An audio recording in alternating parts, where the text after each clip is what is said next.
Hello everyone, आज हम question number 3 करेंगे फर्स्ट का। जैसे हमने फर्स्ट 2 क्वेश्चन किए थे वैसे ही इसमें भी सेम ही करना है। पहले वैल्यू सब्सटीट्यूट कर देंगे और देन सिंप्लीफिकेशन।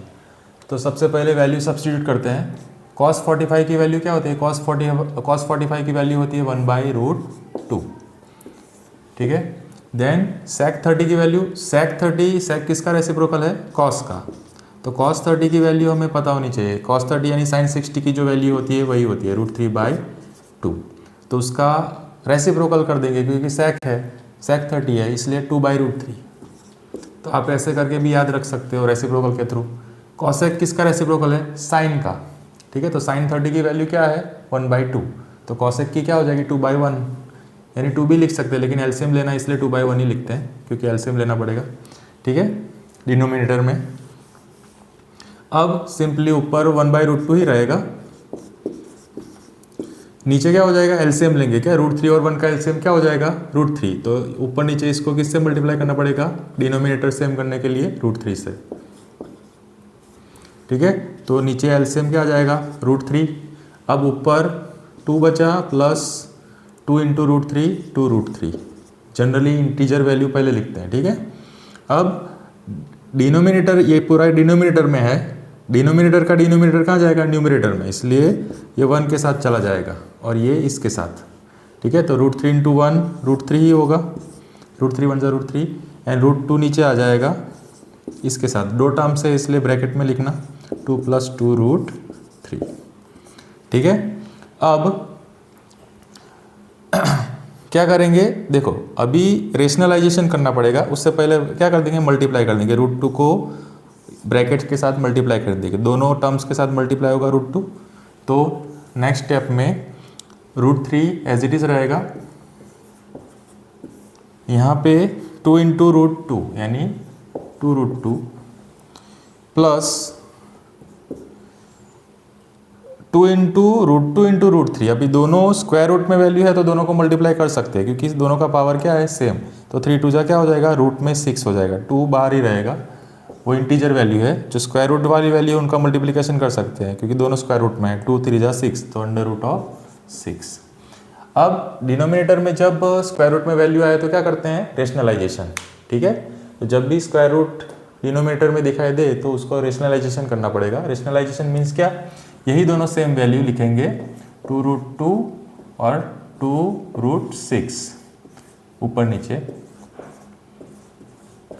पर प्लस है तो क्या कर देंगे? माइनस। अगर यहाँ पे माइनस होता तो क्या लिखते? प्लस, ऑपोजिट साइन पर वैल्यू सेम। ठीक है। तो इसे कहते हैं रेशनलाइजेशन। नाउ ऊपर क्या होगा? ये 2 टर्म है ना, तो इसके साथ इसको मल्टीप्लाई करेंगे और दोनों में से क्या निकल जाएगा? 2 कॉमन निकल जाएगा। ठीक है। तो 2 बाहर निकाल देते हैं, तो 2 × बाहर √3 है तो 2 × √3 2√3। तो अंदर क्या बचेगा?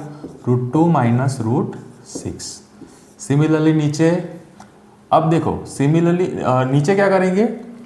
√2 दोनों टर्म सेम है। ठीक है। 2√2 2√6, 2√2 2√6, एक में प्लस एक में माइनस, तो ये इसको a इसको b, a b, तो a + b a - b यानी क्या होगा? थर्ड आइडेंटिटी यूज करेंगे, a² - b²। तो इसका स्क्वायर a क्या है? 2√2 - b 2√6। ठीक है। a + b × a - b क्या होता है? a² - b², थर्ड आइडेंटिटी जो 9th स्टैंडर्ड में हमने पढ़ी थी। ठीक है। अब सिंप्लीफाई करते हैं। अब क्या करेंगे? 2√3 एज इट इज रखेंगे, यहाँ पे कुछ होगा नहीं अभी। नीचे क्या होगा? दोनों का स्क्वायर है ना, होल स्क्वायर है तो 2 का स्क्वायर 4 और √2 का स्क्वायर रूट निकल जाएगा 2। इसमें -2 का स्क्वायर 4, √6 का स्क्वायर रूट निकल जाएगा यानी ×6। ठीक है। मल्टीप्लिकेशन में दोनों। अब क्या हो जाएगा? 2√3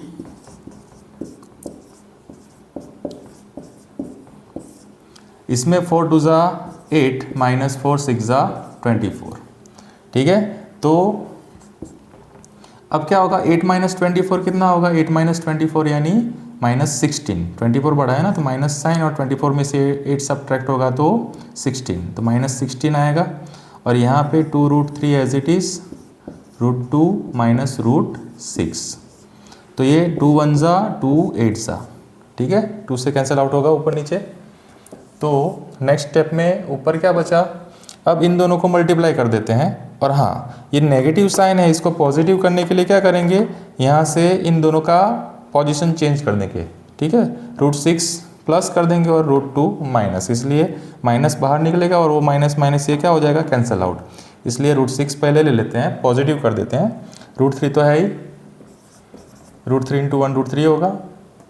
और अगर हम माइनस कॉमन निकालें बाहर -1, तो माइनस माइनस क्या हो जाएगा, कैंसिल आउट। -1 निकालेंगे तो क्या होगा, ये पॉजिटिव हो जाएगा, माइनस का प्लस हो जाएगा और ये प्लस का माइनस। ठीक है, तब बाहर माइनस निकलेगा बाहर, ऐसा करेंगे, सीक्वेंस चेंज करेंगे, दोनों की साइन ऑपोजिट करेंगे तब।